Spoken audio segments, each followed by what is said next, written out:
My friend Jake has a problem, and I don't mean anxiety. I mean he is physically incapable of correcting people. Like, incapable. Wrong haircut? Looks great. Wrong coffee order? Perfect, thank you. One time somebody called him by accident, full on crying about a breakup, and Jake realized almost immediately they had the wrong number and still spent 40 minutes giving them relationship advice. 40 minutes. So when a stranger on a train mistook him for somebody else, you can probably guess what happened. Jake was taking a train to another city for work, short ride, 40 minutes, window seat. Guy next to him, mid-40s, polo shirt, loud enough to be heard in 3 separate counties, is on the phone the second he sits down. Just yelling, "Tell them to push the deal through." "No, that's not what I said. Call me back in 10. Jake puts in his earbuds.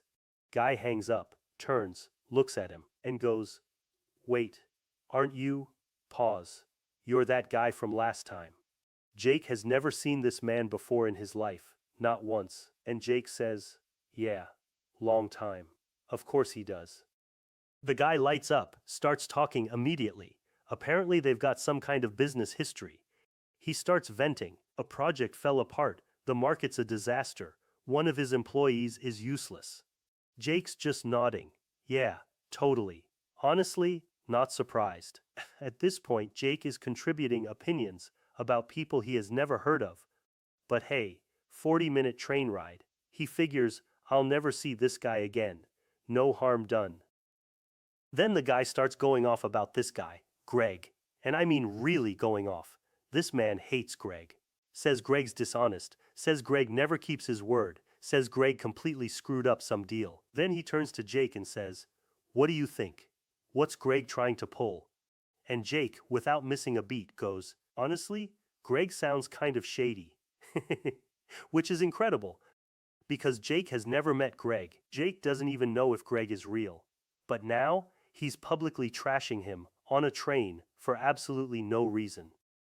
Then the guy says, "Hang on. Bathroom," and leaves. Jake thinks nothing of it, checks his phone, completely relaxed. Meanwhile, apparently this guy is standing in the bathroom, scrolling through old photos, finds one, zooms in, looks closer, and realizes Jake is not the guy, not even close. They're just both wearing glasses. That's it. That's the whole connection.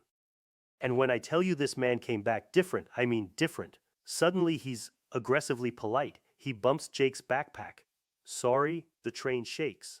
"Sorry." The snack cart rolls by. "Do you want my water?"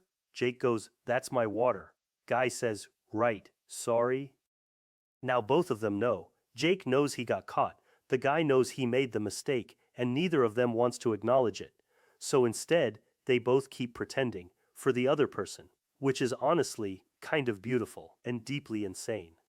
The guy tries small talk. "So, think it's gonna rain?" Jake looks outside. Clear blue sky. "Probably not." Right. Long pause. Then the guy says, "So, you don't actually know Greg, do you?" Jake says, "No." Guy nods. "Okay." Another pause. Then Jake says, "To be fair, you were talking way more trash about Greg than I was." The guy goes, "Yeah, fair." Then this man pulls out his phone and says, "Hey, you want to exchange numbers?" Jake says, "Sure," because of course he does. I asked him later, "Why would you say yes?" And he just shrugged and said, "I don't know. I think that was the first person I've ever met who was even more uncomfortable than me. Honestly, I think they both got off that train feeling understood." Oh, almost forgot. The braised pork, worth it.